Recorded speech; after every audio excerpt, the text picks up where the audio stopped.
tayo sa kabutihan mo. Ang ngalan mo'y itataas sa buhay ko. Hindi na ako iparin ang nais mo. Sa lahat ng panahon, Diyos ka sa amin. Sa lahat ng oras, minahal ka sa amin. Panginoon Jesus, purihin ka.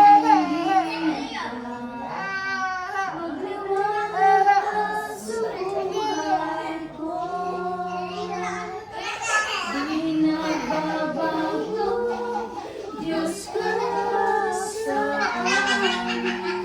Sa aming sandigan, nariyan ka sa amin. Panginoong Jesus, naghari ka.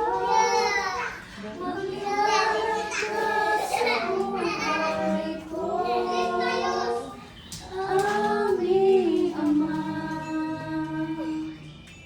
magliwanag ka sa buhay ko. Aming Ama. Praise Lord.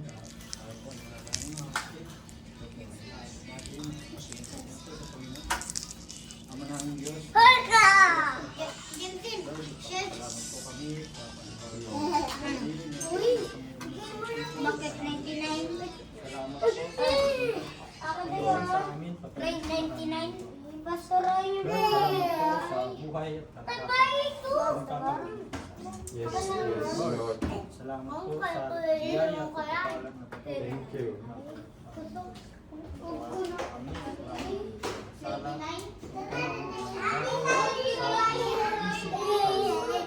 Kami sala Lord, gawain po na ito sa mga po kami mula sa simula hanggang sumunod. Yes, yes, yes. Ayan po ang isa, Lord. Bigyan mo po kami ng puso at isip na bukas para lalo namin maunawaan ang iyong banal at makapangaring salita. Pagkalugod po ng mga Espiritu, ng mga isa, dalawa na Panginoon ang magpabahagi po ng mga salita. Ito po ang dalangin ng tanging pangalan ng Panginoon Jesus. Yeah, thank you, Jesus. Ay, namatay. Okay. Namatay yung screen. Ay, itong computer, sorry. Nag-slip. Turn it on.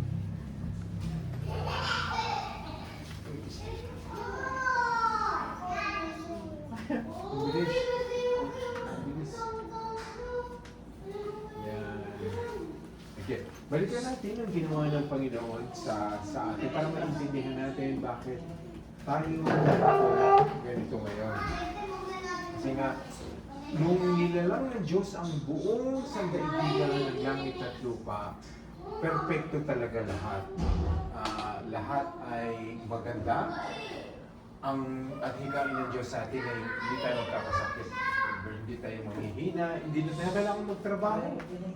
Hindi ka mukha ng natitikman natin ngayon. Hirap, pawis, pagod, pagpupursige, nagkakasakit tayo, nanghihina tayo, tumatanda tayo. At one day, tayo ay ilisanin na natin ang mundong ito, isa-isa tayo. Pero ang plano ng Diyos ay nasira ng anong bagay ang sumira sa kasalanan, tama. Ang kasalanan ay sinira dito ang lahat ng lahat, pati langit at lupa. Hindi lang ng tao, kundi pati ang mga tao nasira, na halughog talaga ang sanlibutan, ang lahat ng nilalang ng Diyos, simple sa kasalanan. Kaya makita po natin talaga ang pinsala na nagdudulot ng kasalanan. Kung yun ang nangyari sa buong sanlibutan, pati sa ating mga individual na buhay ay ganun ang sinisira ng kasalanan. Kaya ganun na lamang ang tindi ng sinasabi ng Biblia na talagang wag, itigil na ang kasalanan. Kasi nga yan ay mananatili nalabag sa pinag-uutos ng Diyos. Kaya nalugod, nasira ang sandaigdig ng Diyos. Ito ba yun? Ano na naman yung mayon, pakataan? Ano na naman, no? Meron na naman. Oo. Ang sabi sa Romans, ang linaw-linaw ko, dumating ang kasalanan sa mundo dahil sa paglabag ni Adan sa utos ng Diyos. At dahil sa kasalanan, dumating din ang kamatayan. Kaya lumaganap ang kamatayan sa lahat ng tao dahil nagkasala ang lahat. Yung dumating ang kasalanan sa mundo. Okay. Isa lamang tao talaga ang nagkasala, pero dahil na tayo ay nanggaling kay Adan, kay Eva, lahat tayo minana natin ang kasalanan yun. Ibig sabihin yung ating pong, meron tayong bahid ng kasalanan dahil iisang magulang lamang ang ating pinanggalingan. Ngayon, kung kakatwiran natin na hindi naman po parang hindi fair yun ang nagkasala naman ang unang mga magulang namin, pero bakit kami ay ganun din ang nangyari? Nararamdaman namin ang hapdi ng kasalanan. Kasi nga, ang sabi diyan sa huli, kaya lumaganap ang kamatayan sa lahat ng tao dahil nagkasala ang lahat. Bagamat nauna ang ating mga ninuno, tayong lahat ay nagkasala. Yun yung sinasabi sa Romans 5:12. Yun po, hindi natin mapagkakila. Lahat tayo ay nagkasala. Kasi kung hindi natin tatanggapin ito, hindi natin kailangan ng tagapagligtas. Kaya lahat tayo ay kailangan maligtas. Dahil ang lahat ng nagkakasala ay pupunta sa walang hanggang kaparusahan ng Diyos. Yun ang katapat ng kasalanan, walang hanggang kaparusahan. Pero sa ating mga Kristiyano mananampalataya, ay meron tayong magandang kalalagyan. Kahit nagkasala tayo ay may kapatawaran. Di ba nakakaano yan? Ang sarap malaman, maintindihan. Nagkasala, pero tayo ay pinatawad ng Diyos. So, nung dumating nga po ang kasalanan sa mundong ito, ano nangyari? Nahalughog ang sandaigdigan. Ang sabi lamang ay huwag kainin ng isang prutas. Hindi naman po sinabing mansanas, pero yun ang madalas na ipinapahiwatig natin kasi hindi naman talaga sinabi kung mansanas yun. So, yun lang. Ginamit ang isang prutas na huwag kainin. Lahat naman po ng prutas doon ay pwede nilang kainin. Lahat ay pwede nilang kainin. Hindi na sila kailangan nga magtrabaho. Kaya sila ay, ang unang ninuno natin ay pinaalis sa hardin na perfect yun eh. Hindi na magtatrabaho, kausap nila ang Diyos, wala na silang kailangan pa, hindi na sila mamamatay. Kaya ang sandaigdigan po ay nahalughog. Kaya mag-iisip kayo, bakit po hindi talaga nilalang ng Diyos, hindi kasama sa nilalang ng Diyos ang mga volcano, ang mga tsunami, ang mga lindol, wala yan. Wala yan kasi nga, nung ginawa ng Diyos ang mundo ay perfect. Kaya nga sabi niya, mabuti sa bawat segment ng creation, ang sabi, mabuti, God, so it is good. Nakita ng Diyos na mabuti. Pero nung pumasok ang kasalanan sa buong mundo, nahalughog. Kaya po, lumabas na ang mga lindol. Katakot-takot na sakuna. Ang mga tao ay naging mabangis. Sa mata pa lang makikita mo na ang kasamaan ng tao na balot ng kasalanan ng buong mundo, na balot ng sumpa. Yung nangyayari natin, yung nakikita natin paghihirap, may mga sakit tayo, pinapag-usapan natin, yung mga eczema, yung mga sakit sa puso, mga tumor, mga cancer, yan ay dahil sa kasalanan. Kaya nga nagkaroon ng iba't ibang sakuna. Ayan, yung lindol. Hindi yan kasama sa creation ng Diyos. Pero dumating yan, kaya napinsala tayo, maraming namamatay. Ang tsunami, yan. Di ba? Ang dami nating nakikita, nararamdaman, ang mga baha. Kaya mga tao ay binabaha, nasisira ang mga ari-arian, ang mga volcanoes, wala po yan. Hindi kasama yan sa nilalang ng Diyos. Pero nung pumasok ang kasalanan, nahalugog ang lahat ng nilalang. Kaya nakakatakot po ang kasalanan kasi kailangan makita natin ito. Pinapakita ko lang po sa inyo ang mga iba't ibang bahagi ng litrato ng kasamaan, ng dulot ng kasalanan. Pero ito'y bahagi pa lamang. Ang mga hayop noon, hindi sila mababangis. Walang mabangis noon, pero nung pumasok na nga ang kasalanan, naging mabangis ang tao, naging mabangis ang hayop. Kaya ang mga hayop ay pumapatay. Hindi po yan kasama sa plano ng Diyos kasi ang mga hayop noon nagpapasailalim sa kautusan, sa dominance ng tao. Kaya nagkakaroon ng mga ganyan, ang mga lahat ng klaseng mababangis na hayop ay napalitan ang kanilang maamong kaanyuan. Tapos nga, naghihirap na tayo. Hindi dapat nangyayari to kasi nga dapat libre ang pagkain eh. Lahat ay available na sa atin. Pero dumating ang kahirapan. Ang masakit po nun, ang naaapektuhan ay ang mga inosente. Yung mga inosenteng bata. Mga walang kamuwang-muwang ay naghihirap, nagsasama-sama, nagkakaroon ng taggutom. Ito ang nakakaiyak po ang mga batang inosente. Kasama sila sa epekto ng sumpa ng kasalanan. Ang mga tao ay nagiging mabangis, kailangan tayong magtrabaho para kumain, na dapat ang plano ng Diyos ay sagana tayo sa pagkain. Kailangan tayong kumayod para kahit magkaroon man tayo ng unting pagsasalu-saluhan.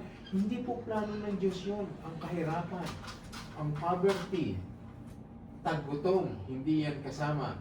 Pinapakita ko lang sa inyo talagang matindi ang dulot ng kasalanan. Kaya mga tao kailangan na magmalimos, magmakaawa para humingi ng makakain. Yan ay litrato dito sa Pilipinas, pero halos lahat ng parte ng mundo ay naapektuhan po yan. Ang pang-aabuso, panggagahasa. Nakita niyo yun kung paano lumalala ang kasalanan natin. Dati noon ang mga ginagahasa ay ang mga babae lamang, pero ngayon mga bata ang pinupunteriya, mga bata ang ginagamit para ang iba ay maging masatisfy ang kanilang pagkahayok. Nakakatakot yun. So wala na pong ngayon, wala nang safe. Ang mga bata ngayon, babae, lalaki, ay inaabuso at ginagamit ng kung sino-sino. Mga napabalot ng kadiliman ang kanilang paligid. Kaya mga bata, natatakot, kailangan bantayan natin maigi. Kaya nga po nung nakwento namin sa inyo, maski yung anak namin muntik na. At naging dahilan yun para talikuran niya ang pagka-Kristiyano. Akala niya, nasa isip niya na ganun pala kasama ang mga maging nasa simbahan.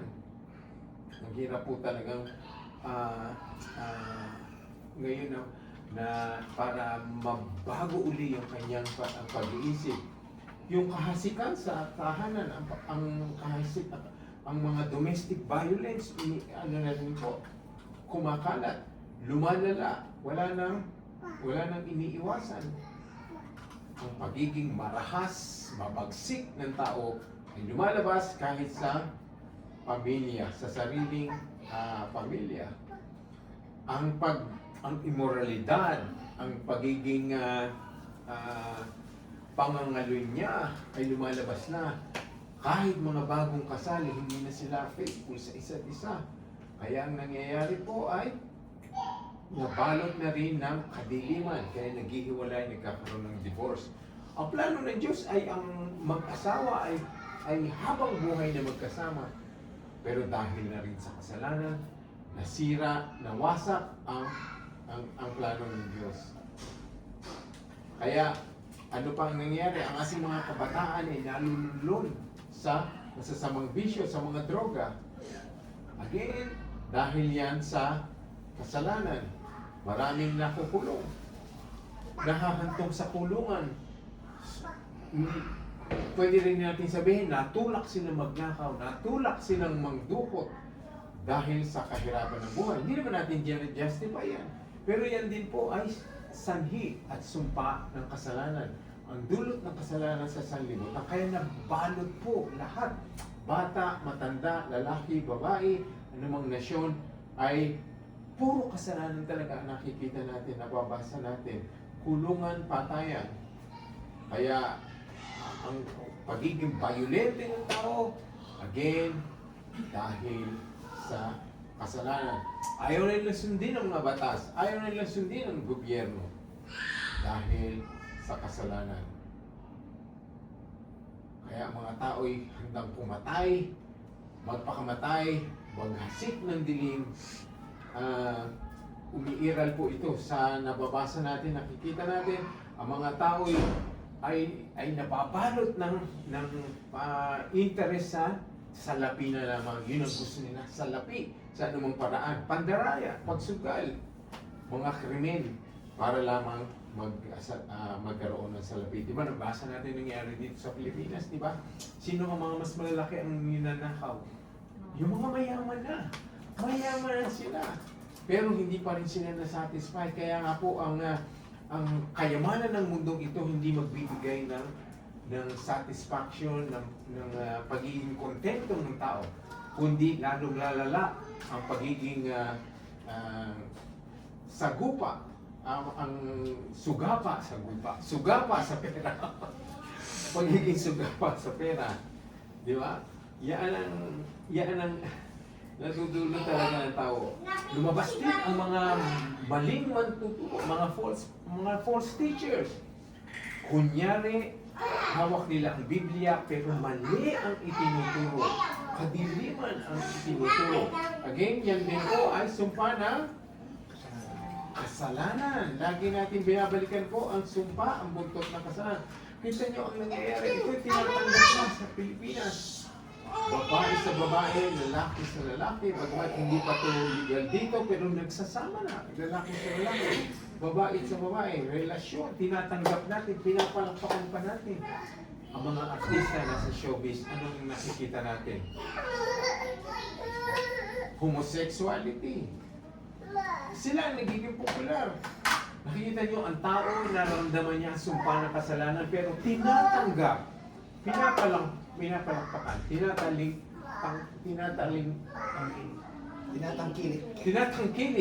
ang maling relasyon.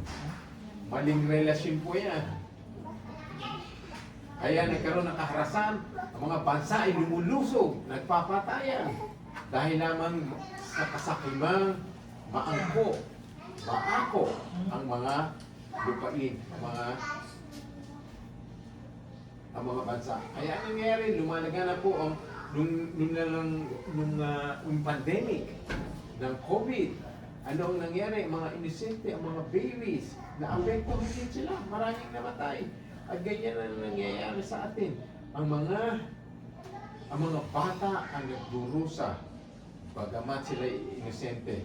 Hindi natin maintindihan yun, pero pinapayagan ng Diyos na makita natin ito, maski mga masmos ay naapektuhan ng kasamaan, kadiliman. Marami nagkakasakit, nagkakamatay, hindi po kasama sa plano ng Diyos yan. Ang ma-ospital, magkasakit tayo.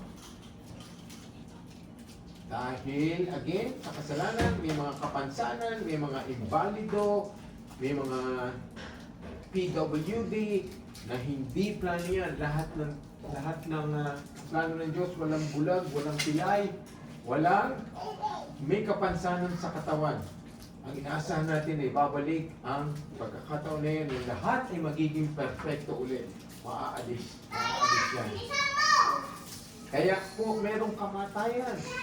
Bakit naghihirap isang tao? Dahil laging merong pumapanaw. Ito sa ating mga pagluha ang hinagpis. Again, dahil po, kaya may namatay dahil sa pumasok ang kasalanan. Kaya, ano ang ating aasahan? Patuloy na mangyayari yan. Mamamatay, mamamatay, mamamatay. Hanggang bumalik ang Diyos at baguhin uli ang kanyang ang sanlibutan na ito. Kaya po, ang sabi sa atin, Ephesians 2. Ito, basahin natin maigi. Noong una, itinuring kayong mga patay ng Diyos dahil sa mga pagsuway ninyo at mga kasalanan. Ganun ang nangyari sa atin bago tayo nag-born again. Mga patay tayo. Spiritual na patay. Di ba dalawang kondisyon po ang pagkapatay? Physical, kamatayan at spiritual. Ang sinasabi dito, itinuring tayo spiritual dead. Patay tayo sa espiritu. Ibig sabihin po, patay sa espiritu, walang connection sa Diyos. Walang interest sa Diyos. Walang mga bagay na Diyos ang ating gusto. Kaya ang sabi sa atin, kausap tayo, ito yung dating buhay natin. Namuhay kayong gaya ng mga tao makamundo. Sakop kayo noon ng kapangyarihan ni Satanas, hari ng mga espiritong naghahari sa mundo. Siya rin ang espiritong kumikilos sa puso ng mga taong ayaw sumunod sa Diyos. Pagka ayaw tayong sumunod sa Diyos, ang ibig sabihin nun, ang espiritu ni Satanas ang naghahari sa atin. Ang bigat po nun, ano? Ang mga wala kay Kristo, ang naghahari sa puso nila, Satanas. Akala natin, bali wala lamang ang walang relasyon sa Diyos, ang wala kay Kristo, ang hindi Kristiyano. Ang totoo po nun, ang espiritu ni Satanas ang naghahari sa mundo. At siya rin ang espiritong kumikilos sa puso ng mga taong ayaw sumunod sa Diyos. Ito ang paalala sa atin. Sabi doon sa verse 3, dati namuhay din tayong katulad nila. Namuhay tayo ayon sa pagnanasa ng laman at sinunod natin ang masasamang hilig ng katawan at pag-iisip. Kaya po hindi po nawawala ang krimen. Hindi niya napansin po ang natin, ang pagnanasa ng katawan ay hindi nasa-satisfy. Kahit anong paraan, nag-umpisa nun sa kalalakihan, sa kababaihan, napunta sa mga bata. Meron kayong nababalitaan, paski hayop. Ay wala na, hindi na iniingatan kasi nga naghahari ang kasalanan sa puso ng tao. Namuhay tayo sa pagnanasa ng laman. Hindi po talaga masasatisfy ang pagnanasa ng laman hanggat hindi tayo napupunta sa kaharian ng Diyos, sa ating relasyon kay Jesus. Kaya ang lalala pa ito ng lalala, meron pa tayong hindi nakikita na ang kasalanan, immoralidad ay lalaki at lalala. Sa kalagayan natin ngayon, ang sabi, kasama rin sana nila tayo na nararapat parusahan ng Diyos. Ito po yung dati nating buhay. Dati, kasama rin sana nila tayo. Pero kausap ni Pablo ngayon, tayong mga born again na. Kaya dapat ma-realize natin, kasama rin tayo sana sa mga paparusahan ng Diyos. Kundi lamang sa ating relasyon kay Kristo. Kundi lamang dahil tayo ay na born again. Yun ang aasahan natin, kaparusahan ng Diyos. Pero ito nangyari in verse 4 po, at sabi, ngunit napaka-maawain ng Diyos at napakadakila ng pag-ibig niya sa atin. Pinantangan natin kahapon, sukdulang biyaya ng Diyos. Na kahit itinuring tayong patay dahil sa mga kasalanan natin, remember, dahil sa kasalanan natin, itinuring tayong patay ng Diyos. Spiritually na patay. Ibig sabihin, wala connection, walang relasyon sa Diyos. Muli niya tayong binuhay kasama ni Kristo. Kaya ito po maganda, kaya naligtas tayo dahil lamang sa biyaya ng Diyos. Kaya hindi natin talaga dapat baliwalain ang ating kaligtasan, ang ating pagiging Kristiyano. Kasi gumawa ng paraan ng Diyos para tayo maligtas, yan ay kanyang biyaya. Kaya ang ating pong resulta ngayon ay pagsilbihan siya. Pagsilbihan ng Diyos sa kaya natin magagawa. Yun naman ang ginagawa natin ngayon sa simbahan, sa pag-attend ng mga Bible studies, pagsama sa mga prayer meetings. Yan ay kasama sa pagsisilbi sa ating ng Diyos. Kaya yan po ang kabuuan ng ating nakaraan at ang ating kasalukuyan. Ngayon, ang ano natin ngayon ay doon sa Colossians. Tignan natin ang sinasabi. Colossians 3, kung gusto niyo buksan sa Bible, mga Bibles nyo. Colossians 3. Isa natin sa verse 1. Colossus tayo. Sige, kung may nakakita na o hintayin natin yung iba. Colossus, sino? Colossus 3:1 muna. Sige. Colossians 3 verse 1. Kung kayo ay muling binuhay na kasama ni Kristo, ay hanapin ninyo ang mga bagay na nasa itaas at sinaroroonan ni Kristo na nakaupo sa kanan ng Diyos. Yes. Ngayon, ito po ang dating nakita natin yung picture nung before natin, yung resulta ng kasalanan. Ngayon pinapaalala sa atin ngayon, binuhay kayong muli kasama ni Kristo. Ibig sabihin kaya na born again. Kaya ang tawag sa atin born again o binuhay na mag-uli. Ang ibig sabihin nun, nagkaroon tayo ng relasyon muli sa Diyos. Kaya nabuhay tayong muli. Wala tayong relasyon, hindi tayo tatanggapin ng Diyos unless na mabuhay tayo, maborn again ulit tayo. Kaya yan ang sinasabi, binuhay kayong muli kasama ni Kristo. Kaya ang gagawin natin ngayon pag born again daw ay sikapin ninyong makamtan ang mga bagay na nasa langit. Ano ngayon ang mga bagay na nasa langit? Ika, magkaroon tayo ng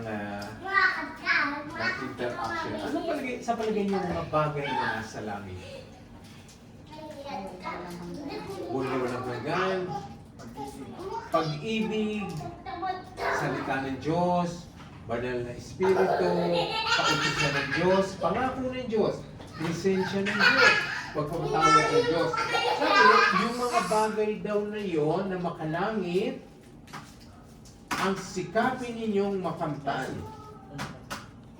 So, lahat yung binanggit natin ay nasa atin na, pero kailangan makamtan pa natin maging perfecto sa atin. Halimbawa, ang pag-ibig. Pag-ibig ng Diyos na tikman natin nung pinadala niya ang anak niya sa atin para mamatay. So, sikapin daw natin makamtan yun. Halimbawa, yung pag-ibig. Ibig sabihin, pairalim pa, palakihin pa ang pag-ibig natin sa Diyos at sa isa't isa. So, yun daw ang sikapin natin, mga bagay na nasa langit kung saan naroon si Kristo na nakaupo sa kanan ng Diyos. Na alam natin si Kristo ay nasa langit na, nakaupo sa kanan ng Diyos. Ibig sabihin siya ang pangalawang persona ng Diyos. So, kung anuman na tungkol kay Kristo ang dapat natin sikaping makamtan. Paano natin makakamtan yun, Matt? Yung mga bagay na nasa langit. At saka saan natin malalaman? Paano natin malalaman yan? Gino? Anyone? Hindi Yes! Nandito lahat yun. Kaya nakikita nyo ang importansya ng pag-aaral ng Biblia. Kasi yung mga bagay na makalangit, hindi natin malalaman yun sa anumang artikulo, sa anumang source, o anumang aklat, o anumang katuruan. Kaya nga importante, nagtuturo, nangangaral ay pinapangaral ang Biblia. Kasi yun ang mga makalangit na bagay. Yun ang kailangan nating sikapin. So makikita nyo, pag sinabi kong sikapin, tayo ang gagawa ng paraan, tayo ang magpupursige, tayo ang hahanap ng pagkakataon. Yun ang sinabing sikapin. So yung mga langit na makabagay, mga binanggit natin, hindi lamang babagsak sa atin yan. Hindi papasok sa atin yun. Kailangan natin pag-aralan, hanapin, at ipamuhay. So, sikapin. Sino ang kinakausap? Ikaw, tayo, na mga binuhay na ngayon kasama ni Kristo. Dahil kay Kristo tayo ay binuhay na mag-ibig. So meron po kayong question sa nakikita niyong pinapagawa sa atin ngayon ng Biblia? Inuutos sa atin ng Biblia na tayo ngayon ay mga nilalang na muli. Meron kayong question? Sige, ituloy natin sa verse 2 ngayon. Sabi, doon ninyo ituon ang isip nyo. Anong sabi? Yung mga makalangit na bagay. Sabi, doon ninyo ituon ang isip ninyo at hindi sa mga makamundong bagay. Sa makatwid, ang mga taong ito ay nakatuon ang kanilang isip ngayon sa mga makamundong bagay. Anong mga ehemplo ng makamundong bagay? Gino, Rufa. Yun. Paglalasing, mga makamundong bagay. Paglalasing, pagsusugal, pagnanasa ng kayamanan, immoralidad, ano pa? Kasakiman, pagsamba sa Diyos-Diyosan, pag-aaway, pag-aalitan, patayan. Yun ang mga makamundong bagay. Ang makamundong bagay ay bibigyan ka ng desire, ng kagustuhan, na kunin, akuin. At kailangan matikman mo. Pero sabi sa verse 3, sapagkat namatay na kayo sa dati niyong buhay. Yun po ang nangyari, isang negative, isang positive. Nagkaroon tayo ng connection sa Diyos, nabuhay tayo spiritual, pero namatay na tayo sa dati nating buhay. Dapat putol na yung dati nating buhay, yung nakaraan natin. Ayan po ang linaw-linaw. Namatay na kayo sa dati niyong buhay. Ang buhay ninyo ngayon ay iniingatan ng Diyos kasama ni Kristo. So, sino nag-iingat sa atin ngayon? Sino kasama natin? Ang Diyos, si Kristo. So, kung ang dati nating buhay ay namatay na, bakit marami pa rin bumabalik? Bakit inaalala pa rin ang nakaraan? At muling binubuhay sa atin. Ito ang malinaw po, di ba? Namatay. Namatay na kayo. Namatay na kayo, ibig sabihin, namatay na ang relasyon sa dating buhay, sa nakaraan. At ang buhay natin ngayon na nag-iingat ay Diyos, kasama ni Kristo. Pero ang tanong, bakit maraming bumabagsak na Kristiyano? Bakit maraming Kristiyano ang namuhay na mauli sa kasalanan? Sapagkat hindi nila iniisip, nagsisikap na makamtan ang mga bagay na makalangit. Bumabalik sa dati. Kaya ang nangyari sa kanila, bumabagsak uli. Nawawala uli ang pananampalataya sa Diyos. Nawawala ang kabutihan. At bumalik na attract na naman sila sa makamundong bagay, yung verse 2. Dapat hindi na daw doon nakatuon ang ating isip.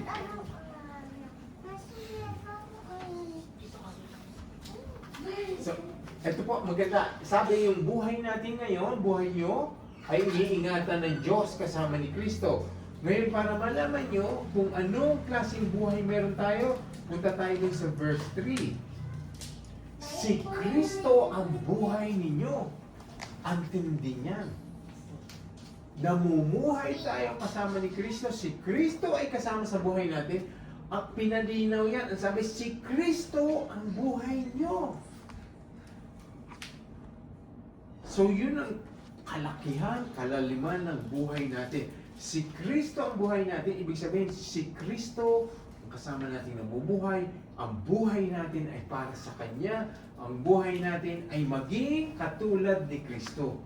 Maging katulad tayo ni Kristo. Hindi sa sakripisyo niya, kundi yung kanyang, ano sa palagay nyo, ang dapat nating tularan o kaya nating ipamuhay na makukuha natin o makukopya natin na ginawa ni Kristo. Pag-ibig. Pag-ibig, pagpapakumbaba, pagpapatawad. Di ba? Isipin niyo yung mga ginawa ni Kristo na dapat kaya natin gawin. Yung nga, pag-ibig, pagpapatawad, pagpapakumbaba, pagsunod, pagpapatawad, Hindi kasi kailangan na ano na pinapamuhay natin si Kristo, ngayon magiging adhikain natin na gumawa rin ng milagro kung kaya ng ginawa ni Jesus. Magbuhay ng patay. Hindi lahat yun ay ibinigay sa atin. Ang sinasabi doon, yung mga karakter, mga traits ni Jesus Christ na kaya natin gawin. Yung pag-iwas sa kasalanan, pagkamuhi sa mga gawa ng kadiliman. Yun ang sinasabi, si Kristo ang buhay natin, kaya maging katulad tayo ni Kristo. Ito ang matindihan. Sabi, kapag dumating na ang panahon na nahayag na siya, kailan mahahayag si Kristo? Sabi,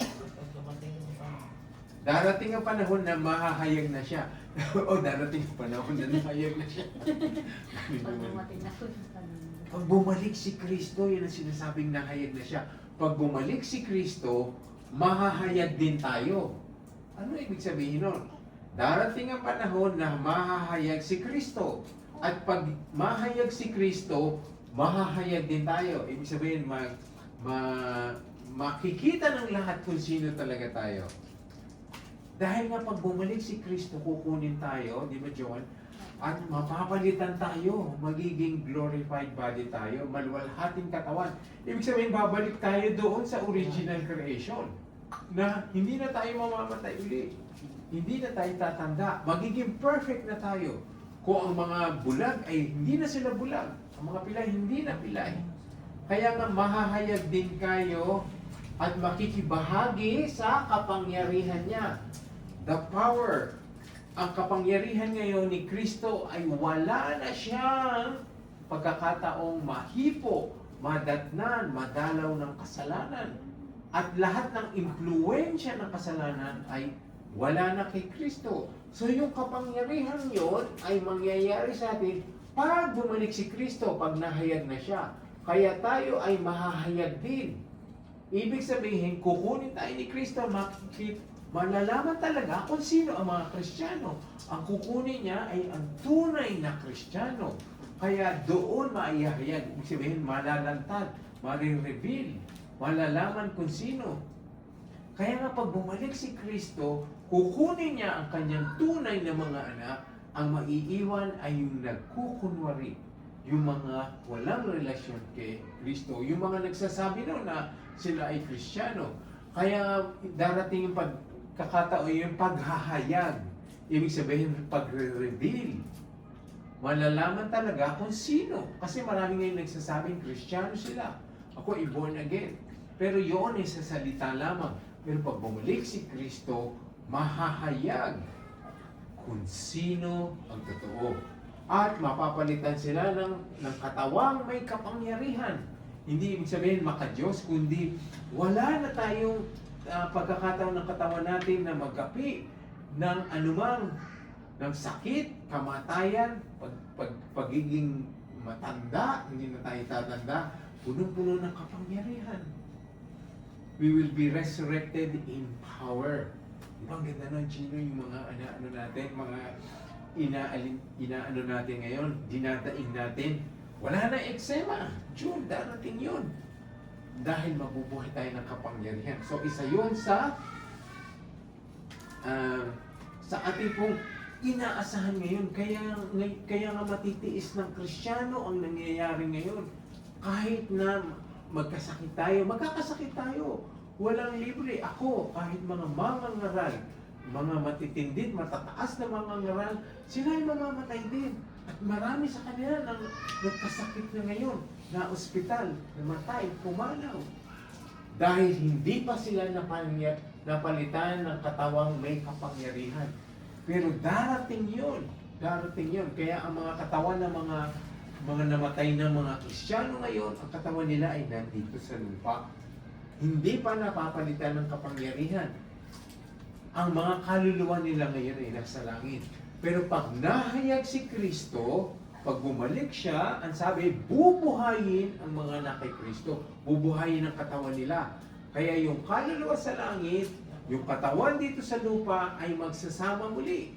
Kaya nga sila ay magiging katawan spirito at kaluluwa na puno ng kapangyarihan. Na kaya nga magiging katulad tayo ni Kristo. Si Kristo ngayon ay nasa langit, meron siyang katawan doon. Kasi nga na-resurrect yung buhay. Kaya siya lang, sa langit, lahat doon ay espiritu. Kasi ang mga anghel, espiritu, ang Diyos Ama, espiritu. Lahat doon ay espiritu, except Jesus Christ. Kaya isipin niyo po, lahat ng namatay, sila Moses, sila Abraham, sila David, kaluluwa pa lamang na nasa langit. But, yun ay mangyayari pagka doon sa sinasabi nilang rapture. Babalik si Kristo, kukunin ng kanyang mga anak, mabubuhay ang mga katawan, mapapalitan ng katawang makapangyarihan. Kaya nga, pare-pareho na tayo pagdating ng araw. Wala nang mahina, wala nang masakit, wala nang mas matangkad, wala nang kuba, wala nang pipi. Lahat ay magiging perfect. Diba? Kasama na, yun ang kaya nga walang kapintasan ng mangyayari. So yun ang inaasahan natin ngayon. Bagamat may nangyayaring masasakit sa atin, naririnig natin mga na-ospital, pero matitiis natin ngayon kasi may katapusan. May katapusan na nangyari. Kaya dyan, konting tiis. Marami kang hindi makain ngayon. Marami kang iniiwasan. Kailangan pa tayo uminom ng gamot kung ano-anong klase. Pero darating po, may kapangyarihan ang katawan natin. Ibig sabihin, we will be risen in power. Ibig sabihin, wala na makakagapi sa atin. Okay? Ito naman ang sabi ng verse 5. Kaya, habang hinihintay natin yun, ang sabi, patayin ninyo ang anumang kamunduhan nasa inyo. Patayin natin. Ibig sabihin, walang relasyon, walang koneksyon, walang influensya ang mga makamundong, ang mga anumang kamunduhang nasa inyo. So, minsan kasi, umiiral pa rin sa kahit Kristiyano na kasi hindi tayo perfect. Anong kailangan natin patayin? Ang sabi, sexual na immoralidad, kalaswaan, pagnanasa, kasakiman, nakatumbas na rin ng pagsamba sa mga Diyos-Diyosan. Ayun, in-emphasize, sexual immorality, kalaswaan, pagnanasa, yung pagnanasa ng hindi sa iyo, pagnanasa ng tao, ng kanyang mga pag-aari, kasakiman. Sa palagay niyo, bakit ang kasakiman daw, yung selfishness, ay katumbas daw ng idolatry, pagsamba sa mga Diyos-Diyosan? Bakit? Bakit kahilera ng selfishness ang idolatry? Or, nasabi, kasakiman, nakatumbas na rin ng pagsamba sa mga Diyos-Diyosan. So may makikita tayo, may malalim na sinasabi to eh. Kasi kasakiman, parang tanging ka sa pera. So pag yung pera, parang siya na yung Diyos mo.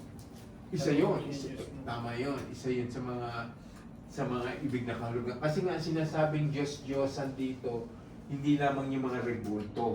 Ang sabi, di ba, ang Diyos-Diyosan ay yung binibigyan mo ng mas mahalaga kaysa sa Diyos. So, yun ay pwedeng tao. Tama yun, pwedeng pera. Pwedeng mga ari-arian dito. So, anumang bagay na mas mahalaga sa Diyos, yun ay Diyos-Diyosan mo. Kaya kung sakim ka, ang sakim kasi ay gusto ay puro sakin. Di ba? Kaya sinabi sakim, akin yan, akin to, akin yan. Ako ang importante, baliwala ka. Ako ang mas mataas. Ako ang mas kailangan. Dito, yun ang selfish, yung iniisip niya sarili niya. Kaya nga ang papasok doon ngayon yung mga gusto mo. Gusto ko noon, sa akin yun, pera, pagnanasa, power. Kaya nga magkatumbas daw ang selfishness or pagiging sakim sa mga Diyos-Diyosan. Kaya parang nag-partner. Kaya yun ang mga papatayin natin. patayin ang ano ba, hindi sinabing patayin ninyo ang mga maliliit na kamunduhan. Ang sabi, anuman. Ibig sabihin, maliit na kamunduhan, malaking kamunduhan, ay patayin natin. Binigyan na nga tayo ng example. Kasi itong mga sexual na immorality, ang isa sa maliwanag na kamunduhang nangyayari sa ating paligid. Kalaswaan, pagnanasa. Kalaswaan, kasama dyan yung homosexuality. Yung mga kabaklaan, katomboyan, pagpapalit ng kasarian. Yan ang umiiral ngayon, di ba? Maraming gumagawa yan. Tinatanggap yan, pinapalakpakan yan. Kaya nga, iwasan natin, hindi dapat silang palakpakan. Hindi dapat silang panoorin. Hindi dapat silang i-follow. Yung mga gumagawa niyan. Pero yan ang nakikita natin. Mas popular sila. Again, sinabi, patayin ninyo. Wala kayong koneksyon. Wala kayong relasyon sa kanila. Yung mga sexual immorality, mga kalaswaan. Ito pa ang sabi sa verse 6. Parurusahan ng Diyos ang mga taong gumagawa ng mga bagay na iyon.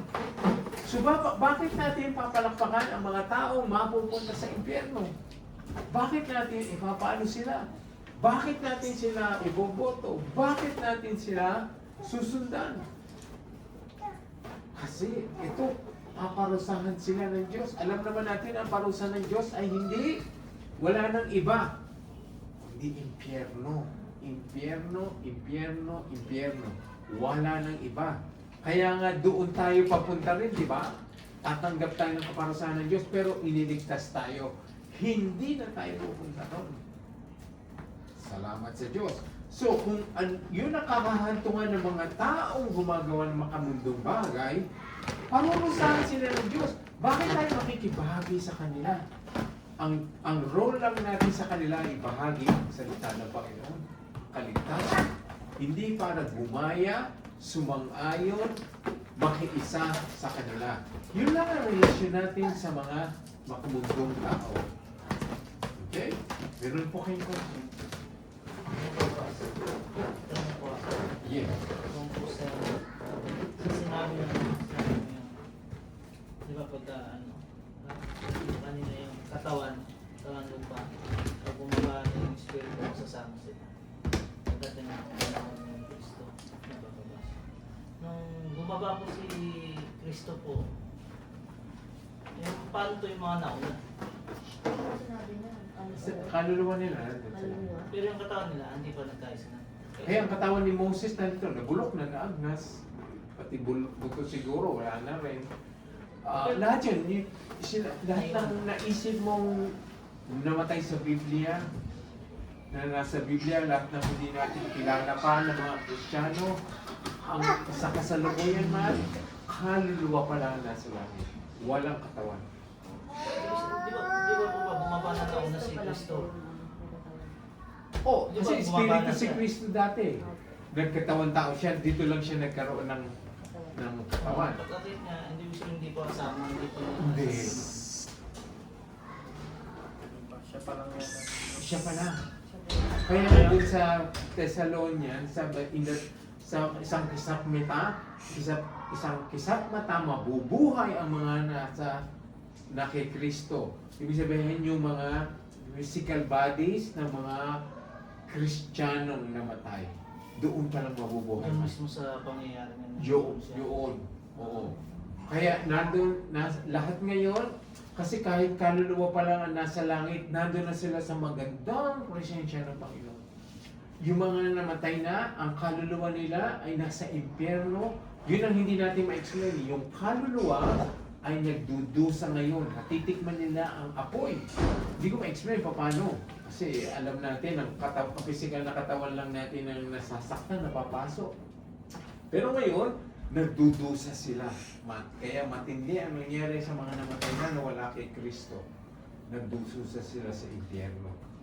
Sa atin, ano man ang mangyari sa atin, ang kaluluwa, ang pupunta sa langit. Kaya wala pa nandito ang mga katawan ng mga tao. Kaya lahat nililibing. Kasi Jesus Christ nung nabuhay siya, di ba nawala yung yung katawan mo. Oh, umakyat siya. Si Kristo pa lang ang merong physical body na nasa langit niya. Kasi nga, naging glorified body na siya. Yung katawang, although may anyo yung katawan niya, pero iba na. Iba ng klase yun. Hindi na siya masasaktan. Hindi na siya mamamatay. Hindi mo na siya kayang wala ka na magagawa kay Kristo ngayon. Tapos na ang kanyang paghirap. Nung nagkatawang tao siya dito, Matt, kagaya ng katawan natin. Napapagod, di ba? Napapagod siya. Nagugutom siya, kailangan siya matulog. Nung pinako siya sa krus, kailangan magdugo siya. Nasugatan siya. Namatay siya. Kaya yung katawang tinanggap niya noon ay ordinaryong katawan. Nung nabuhay siya, resurrected or glorified body, nag-iba na yung katawan niya. Kaya nga, di ba, nakapasok siya ng pinto. Nakapunta siya nakita siya ng ilang tao sabay-sabay. Kasi hindi natin ma-explain yung paano nakita ng tao yung si Kristo ng ilang mga saksi sabay-sabay. 500 witnesses daw nakita sa kanya. Sarado yung pinto, nakapasok siya. Kaya ibang klaseng katawan yung tinanggap ni Jesus, natatanggapin din natin. Kaya hindi na tayo mapapagod. O, di ba? Ito mo ang ginagawa natin ngayon. Pagtiisan natin. Sa tindi ng araw, naris na nag-sleep with time. Yung natin, pagpipighati natin ngayon. So, yun ang tinatawag na our glorious hope mate. Yun ang hinihintay natin. Si Pablo, ang katawan niya ay nandito. Sila Pedro. Lahat nandito. Hinihintay yung yung pagbabalik ni Kristo. Kaya pag bumalik si Kristo, sabi, kaya naman 1 Thessalonians 4, yan.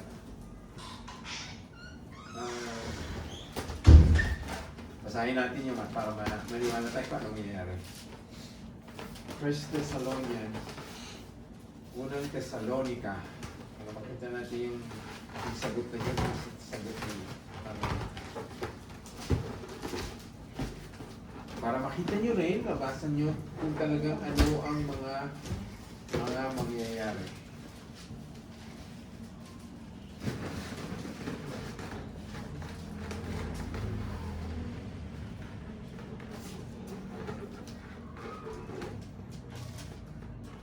The twinkling of an eye.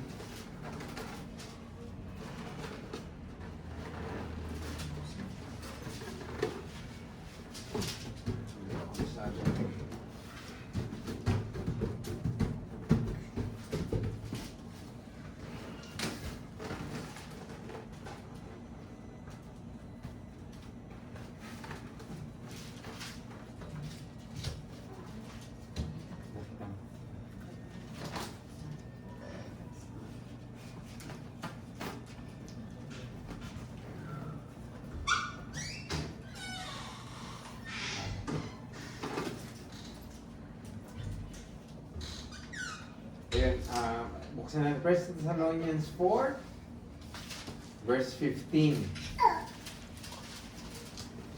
Ito man ang malinaw na mangyayari. Ito ang tinuturo ng Panginoon na sinasabi namin sa inyo. Kasi basahin nyo nga, para. Verse 15, from verse 15. Thessalonica 4. Oo, 4:15. Sapagkat ito'y sinasabi namin sa inyo sa pamamagitan ng salita ng Panginoon na tayong nabubuhay na natitira hanggang sa pagdating ng Panginoon ay hindi mauuna sa lumang paraan sa mga natutulog. Sige, tuloy mo pa. Sapagkat ang Panginoon mismo ang bababa mula sa langit na may sigaw, may tinig ng arkanghel, at may trumpeta ng Diyos, at ng mga namatay kay Kristo ay babangon muna. Yun, Mark. Yan ang mangyayari. Pag bumalik si Kristo nga, sa araw na yon, sa pagbabalik ni Kristo, ang mga namatay na sumasampalataya kay Kristo ay bubuhayin muna. So sila ang unang mabubuhay.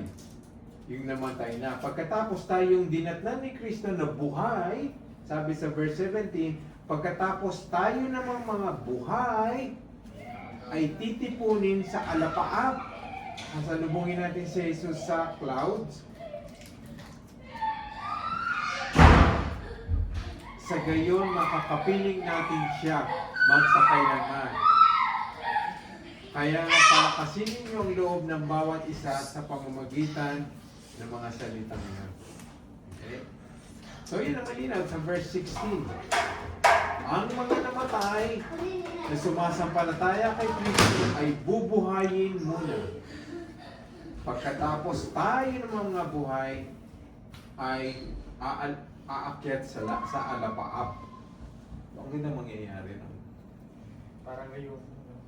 Oo, kaya doon pa na mangyayari. Kaya ang mga nasa langit ngayon, puro kaluluwa na mga lahat ng kilala nyo, maka-Diyos na babae at lalaking nabuhay ayon sa Biblia.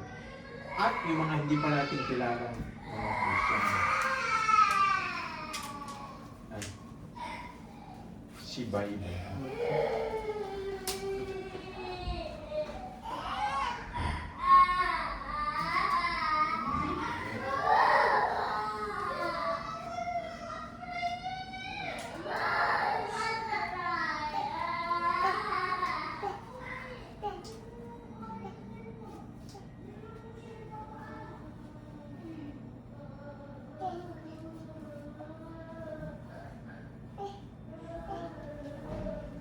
Actually, kung umpisahan mo dyan, Matt, sa verse 13. 13 po. Oo, sinabi yung mga namatay ay bubuhayin uli.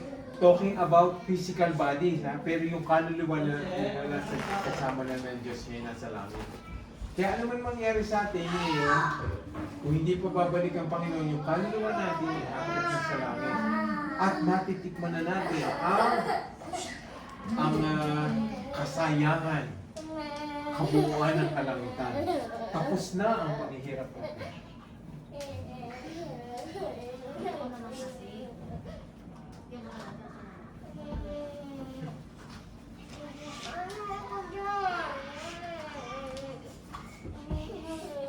So, meron pa kayong question dun sa gaya ng questioning na nila.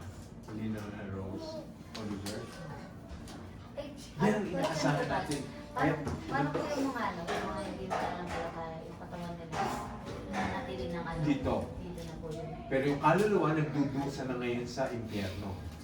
Ang mangyayari, kaya ngayong huling paghuhusga, bubuhayin yung mga wala kay Kristo, yung katawan nila, haharap sila sa Diyos, kaluluwa, kasi magsasama uli yung kaluluwa at katawang lupa, haharap sila sa Diyos, para husgahan lamang sila, itatapon ang kaluluwa, katawan nila sa So, dagat-dagata. Oo. Oo. May resurrection din ng ang mga hindi mananampalataya ngayon. Kaya yung katawan nila, mare-resurrect. Kaya ang mapupunta sa impyerno, pagdating ng araw, ay ang katawan at kaluluwa ng tao. Ngayon, yung kaluluwa pa lang. Pero yun nga, nagdudusa na. Di ba nabasa natin dun sa kay Lazarus in the rich man? Yung pa lang niya, ang nandoon. Nalaman natin na pag namatay ang wala kay Kristo, mag-uumpisa ng magdusa. Kompleto na, diretso sa impyerno. Hindi sila mawawalan ng hindi sila maglalaho na lang. Kaya tinuturo ng ibang relihiyon, pag wala daw, hindi daw Kristiyano, maglalaho. Ibig sabihin, mawawala na. Parang asong namatay na wala ng kaluluwa. Hindi ganun ang mangyayari. Meron buhay na walang hanggan ang lahat ng tao. Magkaiba lang ng buhay na walang hanggan sa langit o buhay na walang hanggan sa impyerno. Kaya, ganun ang sitwasyon ng tao ngayon. Mare-resurrect pa rin. Kaya magkaibang magkaibang event. Kaya matindi yun bubuhayin yung katawan mo, harap ka kay Kristo para lamang sabihin itatapon ka na sa hindi na impyerno ang tawag eh, sa dagat-dagatang apoy, lake of fire. Ay yung lake of fire mas matindi sa impyerno kasi sabi sa huling araw, kung nabasa mo naman, yung impyerno daw ay lalamunin ng dagat-dagatang apoy.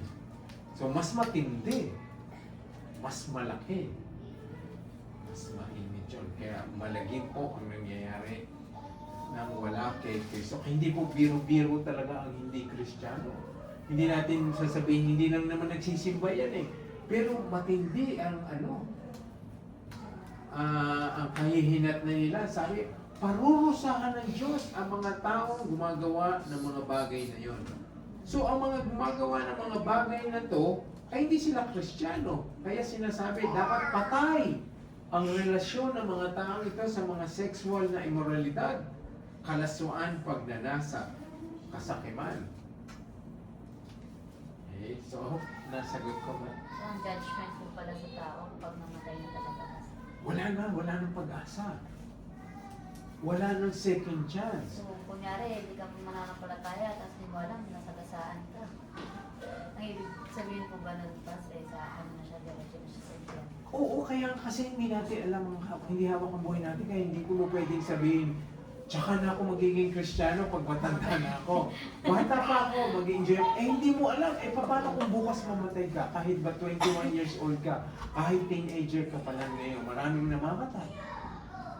Kaya totoo yun, kaya kailangan handa. Kailangan alam mo na ngayon kung saan ka patutungan kahit kung kung mamatay ka man ngayon. Kaya binibigyan naman ng Bible ng kasiguruhan ang mga anak kay Kristo ay sa kalangitan ang pupuntahan. Kaya nga pa ako pastor, iba dati katulad ko kami. So, yun yung mga naunawaan ko dati. Kasi yung sa Katoliko, meron silang yung purgatorio. May second chance. Oo. Yung parang pag namatay ka, ipagdadasal ka lang, lilitisin ka lang, tapos pag dinidasal ka, pupunta ka pa rin. Unfair nga yun eh. Paano yung mga nasa purgatorio? Pag pinagmisa ka, di ba? Iikli yung mo nun, yung stay mo sa purgatory. Para pupunta ka. Sabi ko parang hindi yata tama yun. Kasi kung ganun yung kung ganun yung proseso, hindi okay lang pala magkasama dito. Kasi pwede ka naman ipagdasal pala. Sa mga buhay, no? Magbabayad ka na. Ito, Oo. pag mamatay ako, pag makalimutan May ko second chance ka. Kaya yun ba, hindi talaga nabubulit sa kabanalan, yung katuruan yun. Kasi sinasabi nilang, kasi sinasabi, hindi mo magawa yung, venial sin, ano ba yun? Yung mas malaking kasalanan, yung turo mo sa yung pumatay, kasi mayroong venial sin, yung mga nagsinungaling ka lang, nagdaya ka ng konti sa purgatorio. Hindi ka sa purgatorio, hindi ka sa impyerno mapunta sa purgatorio, ibig sabihin na lilinisin ka pa. May pagkakataon ka. Kasi isipin mo yun eh, parang unfair yun, di ba? Kasi sino makakapagpamisa lang? Mayaman lang. Mga pera, di ba ang mahal magpamisa? Di ba alam natin? Sinasabi nila pag nagpamisa yun, ikaw ay pag mas madalas, mas umiikli yung Pero po, minsan pag di ba, pag namatay sa Katoliko, nagkaano sila yung pasyon. Oo. Pagdadasal po nila yun. Kasi ang mga kaluluwa daw nun. Yung pasyon kasi nun, diretso eh. Tapos yung, kasi di ba namatay yung sinanay, gano'n yung ginawa. Oo, kaya nga yung pinagdaanan natin yung totoo yun na pag pa din yung mga katuruan ng mga din akong Katoliko. Yun din na nasa isip ko, purgatorio. Kaya ngayon, nalaman ko yung sa Biblia. Talagang pag namatay ka, doon na talaga yung sabi ko, mali talaga yung Wala ka ng second chance, Gino. Wala na makakapagdasal siya. Di ba kaya nga sabi nung ni Lazarus, wala na. Padala mo si Lazarus dun sa sabihin. wala na, sabi niya, hindi na, wala nang pagkakataon pa. Kaya, yun ang maganda, alam natin ang Biblia kasi nga katuruan yun ng simbahan. Katuruan yun, dinagdagan nila ang katuruan ng Biblia. Dinagdagan nila ang purgatory. Kaya nga iba ang Biblia ng Katoliko. Meron doon purgatory. Abot po ata ng 73 books yun sa isa. Oo, yung Apocrypha, Eh, marami silang Meron dagdag po eh. silang dinagdag. Oo. Okay? So yun kapangsahan, tayo ay hindi na. Kaya ang sabi sa verse 7, ganon din ang pumumuhay ninyo noon. Bakit pinapaalala ng Biblia ang dati nating buhay? Bakit kailangan natin paalala? Na dati tayong, sabi, di ba? Ganon din ang pamumuhay ninyo. Ano tayo noon? Mga immoralidad, mga malaswa, mga nagnanasa, mga sakim tayo noon. Nagsumasamba tayo sa mga Diyos-Diyosan. Ayan ang malinaw. Ganon din daw tayo. Ganon din ang pamumuhay ninyo noon. Which is, hindi naman natin pwedeng i-deny na hindi. Kasi nakaisip tayo kahit paano ng mga bagay na yon. Lahat ng kalaswaan, lahat ng immoralidad, kahit hindi natin ginawa. Sabi, magnasa ka lamang, ay, nakalunya ka na sa puso mo. You are an adulterer in your heart. Again, pinapaalala sa atin to. Bakit? Bakit kailangan ipalala sa atin ng Biblia ang nakaraan natin? Para hindi na pabalikan. Yes! At para magpasalamat tayo, Oliver, sa katayuan natin ngayon. Kasi kung hindi tayo napunta kay Kristo, mga sexual na immoralidad pa rin tayo. Puno pa rin tayo ng kalasmaan. Marami pa rin tayong pagnanasa. Sakim pa rin tayo. Katumbas pa rin at mga sumasamba pa rin tayo sa Diyos. Kaya yun ang kailangan ipaalala sa atin. Huwag nang balikan at magpasalamat kayo at naahon kayo sa kahirapan. Sa buhay na napakarami. Kaya ngayon, anong gagawin natin? Verse 8, pero ngayon, dapat ninyong itakwil ang lahat ng ito. So, aside dun sa mga sexual immorality, ito daw ang itakwil daw natin ngayon. Kamukha ng pinag-usapan natin, itakwil na ang galit. Yung mga galit na nagdudulot ng kasalanan, puot, sama ng loob, paninira sa kapwa, mga bastos na pananalita. Ang tindi ng sinasabi. Dinagdag ngayon ang itakwil ang mga sexual immorality, kalaswaan, at ito rin, itakwil na rin daw. Galit, puot, sama ng loob, paninira sa kapwa. So, hindi na dapat nakikibahagi dito ang mga Kristiyano. Hindi na tayo bastos. Hindi na tayo puno ng galit, puot, sama ng loob, paninira ng kapwa. Again, matindi po ang sinasabi sa atin ng Biblia. Ito pa, dinagdagan pa. Huwag na kayong magsinungaling sa isa't isa. Sexual immorality, sexual immoralidad, mga galit, mga puot. Ito pa, dinagdagan. Huwag na kayong magsinungaling. Dahil hinubad nyo na ang dati niyong pagkatao at masasamang gawain. Ibig sabihin, dating buhay natin ay puno ng kasinungalingan. Pero ngayon, huwag na daw. Yung verse 10, ang sabi, at isuot na ninyo ang bagong pagkatao. Ano yung pagkataong yun? Ang pagkataong ito'y patuloy na binabago ng Diyos na lumikha nito. Para maging katulad rin tayo at para makilala natin siya ng lubusan. So hubarin na ang lahat ng pagsisinungaling. Isuot na ang bagong pagkatao natin. New creation na tayo. Ano yung pagkataong yun? Pagkataong patuloy na binabago ng Diyos na lumikha nito. So yung bagong pagkatao natin, hindi kagad tayo perfect. Kaya yung patuloy tayong binabago ng Diyos. So ang tao, kahit hindi pa tayo perfect, kung tayo binabago na ng Diyos, yun ang bago nating pagkatao. Di ba ang ganda? Kailangan ang Kristiyano'y nababago. Hindi nananatiling luma. Yung binabago tayo ngayon ay, although hindi perfect, unti-unting nawawala. Kaya nga, isa-isa ng Bible lang ang dapat alisin. Sexual immorality, galit, tapos ito yung pagsisinungaling.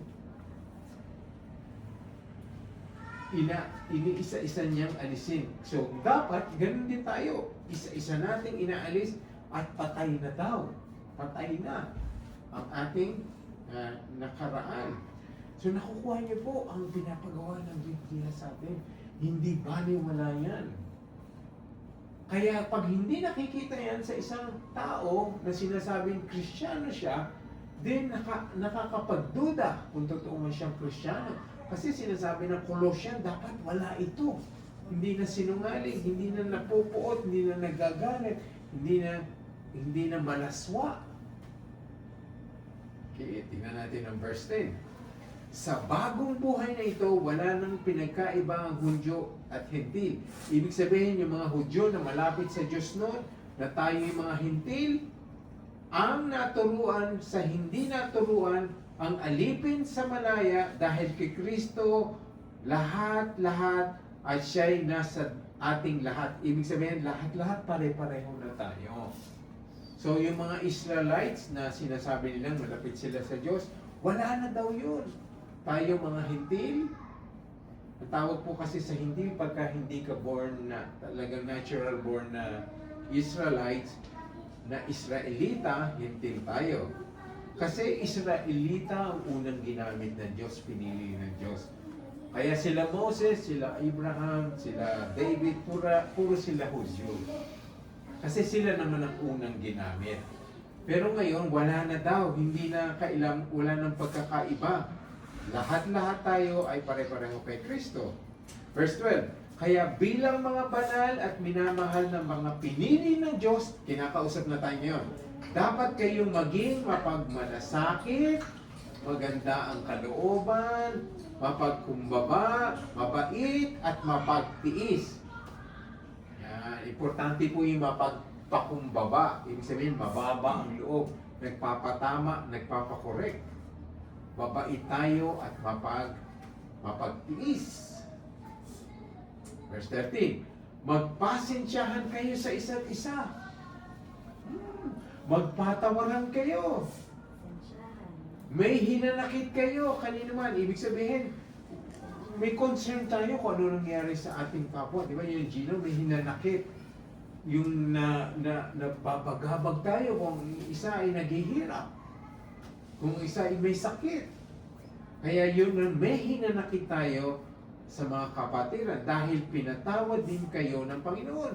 So, magpapatawad tayo kasi pinatawad din tayo ng Panginoon. Yun ang pinaka number one konsiderasyon natin bakit tayo magpapatawad. Kasi pinatawad tayo ng Panginoon. So, kung pinatawad tayo, bakit i-withhold natin yung patawad sa kapwa natin? So, yun ang dapat natin isipin. Papatawarin ko siya kasi pinatawad ako ng Diyos. Ang laki ng kasalanan ng pinatawad ako ng Diyos. Kung kayang patawarin ko rin siya. Dahil yung kasalanan niya ay maliit o malaki man. Ang konsiderasyon, pinatawad ako ng Panginoon, kaya magpapasensya ako, magpapatawad ako, at meron akong hinanakit sa aking kapwa. Verse 14, at higit sa lahat, magmahalan kayo. Dahil ito ang magdudulot ng tunay na pagkakaisa. So hindi masasabi ng church na mayroong unity o nagkakaisa kung hindi nagmamahalan. Nakikita naman yun dito sa simbahan, sa DOCC Pampanga. Nagmamahalan talaga. Kaya nga bagamat kukunti pa tayo, ang mahalaga nasusunod natin ito. What's the point kung marami na tayo? Kung 200, 300 tayo pero hindi tayo nagmamahalan? Hindi pa rin tayo tunay na simbahan. Ang tunay na simbahan ito, nakikita ang pagmamahalan. So, hindi tayo mawawalan ng pag-asa na mabagal ang paglago. Dahil darating ang panahon, lalago pa rin ang church natin. Lalago yan. Ang dapat pagpursigahan, magmahalan. Hindi sinabing, higit sa lahat, magparami kayo ng mga miyembro. Hindi, magmahalan ang importante. Kailangan lumago ang church. Hindi sinasabi yan. Kailangan magmahalan. Yun ang umiiral ngayon at dapat umiiral ngayon. Nakikita naman natin yan. Verse 15, Paghariin niyo sa mga puso niyo ang kapayapaan ni Kristo. Yun. Ang sinabing paghariin, let it, bayaan mong umusbong, bayaan mong mamuhay, bayaan mong na nandoon sa puso mo ang kapayapaan ni Kristo. Ano ang kapayapaan ni Kristo? Kapayapaan ni Kristo ay wala na tayong inaalalang galit ang Diyos sa atin. Kasi nakikristo tayo. Yun ang binigay sa atin ni Kristo ngayon. Ang kapayapaan niya ay ibinalik tayo sa relasyon sa Diyos Ama. Kaya dati ang sabi, kaaway tayo ng Diyos, galit ang Diyos sa atin, pero naghari ang kapayapaan ni Kristo sa atin dahil si Kristo ang gumawa ng paraan para ma-reconcile ang tao at ang Diyos. Kaya paghahariin natin sa buhay natin yon. Pag naghahariin sa buhay natin, ibig sabihin makakalapit tayo sa Diyos Ama. Anumang pangangailangan, anumang pagkakataon, dahil meron tayong kapayapaan, alam na natin hindi galit ang Diyos Ama sa atin. Yun ang sinasabi paghariin ang kapayapaan ni Kristo sa puso natin. Sabi, tuloy natin, sapagkat bilang mga bahagi ng iisang katawan, iisang church, tinawag kayo ng Diyos upang mamuhay ng mapayapa. Dapat din kayo maging mapagpasalamat. So, hindi po ibig sabihin yan, hindi wala na tayong kaaway, wala na magagalit sa atin. Ang ibig sabihin yan, meron tayong kapayapaan sa puso natin na hindi na tayo mag-aalala ano man ang mangyari sa atin. Sa langit tayo mapupunta kasi hindi nagalit ang Diyos sa atin. So, yun ang meron tayong kapayapaan. Irregardless magalit ang buong mundo sa atin, irregardless itakwil ng buong mundo tayo, meron pa rin tayong kapayapaan na ang Diyos ay hindi na galit sa atin. Yan ang pinaka-importante, di ba? Kahit lahat ng tao sa mundo ay maging kaaway natin, dahil kahit kaaway tayo ng buong mundo, wala silang magagawa dahil tayo ay nakikristo, ang Diyos ang nangangalaga sa atin. Dapat din kayo mapagpasalamat. Kaya yun ang pinapaalala sa atin, di ba? Oliver, sabi mo nga para wag nating balikan ang nakaraan. At isa pa, para magpasalamat tayo. Kasi nakaraan natin, pag nakita mo kasi yung dati mong dumi, putik, na nalinis ka, magpapasalamat ka na ngayon. Magpapasalamat na tayo ngayon. And lastly, itanim ninyong mabuti sa mga puso nyo ang mga aral ni Kristo. Yan, aral ni Kristo. Paalalahanan at turuan nyo ang isa't isa ayon sa karunungang kaloob ng Diyos. So, itanim natin sa puso natin ang mga napapag-aralan natin. Ito, mga katuruan ni Kristo to, yung binabasa natin ngayon. Umawit kayo ng mga salmo, himno at iba pang mga awiting espiritual na may pasasalamat sa Diyos sa mga puso ninyo. Ang ganda nga nito, darating kami dito, ang nadidinig ko yung mga worship song. Yan ang sinasabi natin, di ba? Umawit kayo ng mga salmo, himno, iba pa mga awiting spiritual na may pasasalamat sa Diyos. Nung linggo na lang, di ba, nung nagsama-sama tayo dito, ano mga inaawit natin? Yung mga worship song. Kasi isa yun sa mga sinasabi sa atin. So sa gabing ito, dahil ito ay bagong taon ngayon, first day of 2026, ayon sa mga nabasa natin sa Colossians, ito ang dapat natin gawin sa 2026.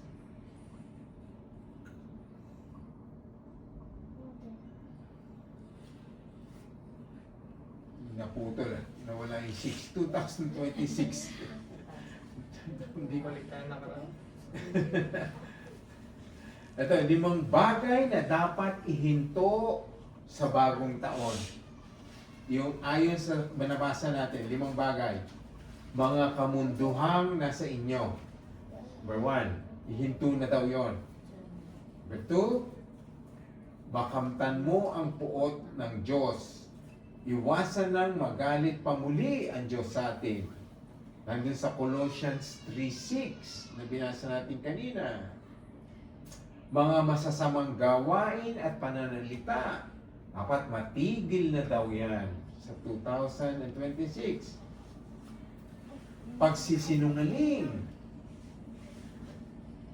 And panglima, pag-iral ng lumang pagkatao. Huwag nang balikan. Sabi, patayin. Huwag nang balikan ang nakaraan. Kaya, kung gusto nyo kunan ng litrato. 5 bagay na dapat ihinto sa bagong taon ayon sa Colossians. Ulitin natin. Mga kamunduhang pagnanasa. Iwasan natin na mapuot muli ang Diyos sa atin.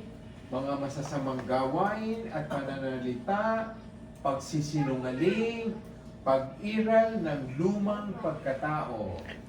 At, bago tayo matapos, yun namang 10 bagay na dapat simulan. So, 5 yung ihinto, 10 yung susimulan natin sa bagong taon.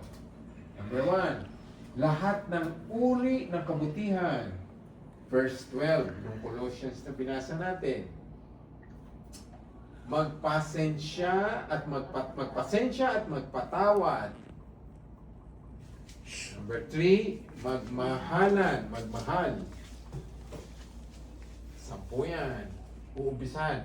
Paghariin ang kapayapaan ni Kristo sa puso natin. Number 5, maging mapagpasalamat.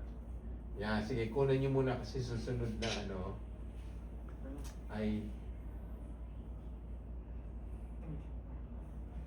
yung sampung uumpisang gawin sa bagong taon. Number 6, diba, pwedeng balikan niyo mamaya. Itanim sa puso ang mga salita ng Diyos, which is ginagawa natin. Magbigay ka ng kalakasan, maging kalakasan ginagawa natin. Pag natin sa bawat isa. Pagbibigay ng payo, purihin mo ang Diyos. Ginagawa ninyo at gawin pa natin. Gawin ninyo ang lahat sa pangalan ni Jesus. Kaya nga lahat in the name of Christ. Ang ibig sabihin nun, walang hindi makaluwalhating bagay ang ating gagawin. Kasi lahat daw ay sa pangalan ni Jesus. Number 10, magpasalamat sa Diyos. Yan. So bibigyan ko kayo ng ito yung 5 ihihinto para makunan nyo. 5 bagay na dapat ihinto sa bagong taon.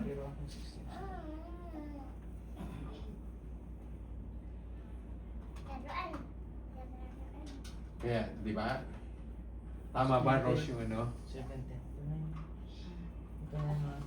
Alin doon? Yung Yung 17 po din yung kuwatan na Yun yung 16 lang po na, kanina tayo.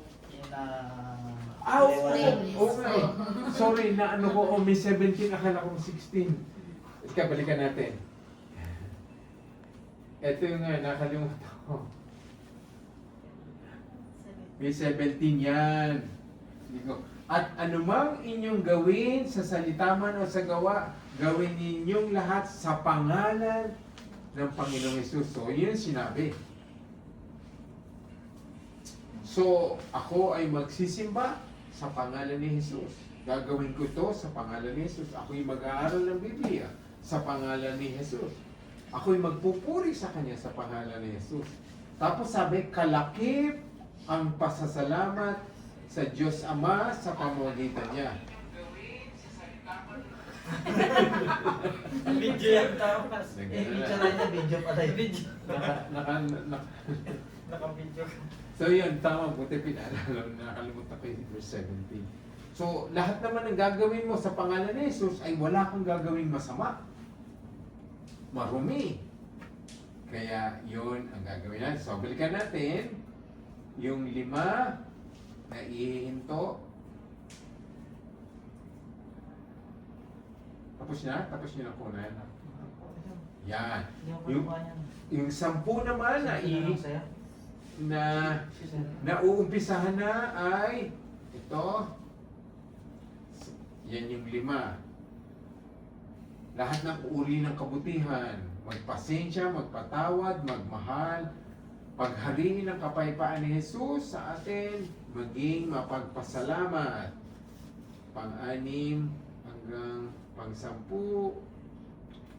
itanim sa puso ang salita ng Diyos, magbigay ka ng kalakasan.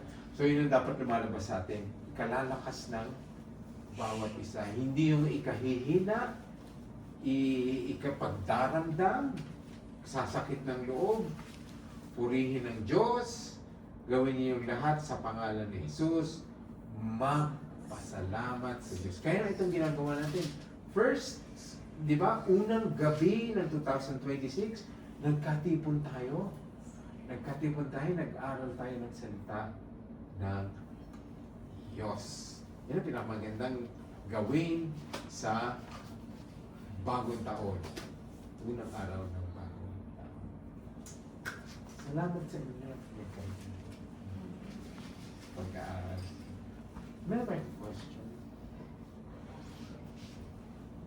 Sa kayong Colossians na pinag-aralan natin, nandoon ang napapaloob ang mga dapat gawin sa, yan ang dapat reaction natin sa bagong tao. Okay. Thank you so much. Thank you. Okay, so Matt, maaari ba kaming basbasan ng closing prayer? Ito tayo rito, May.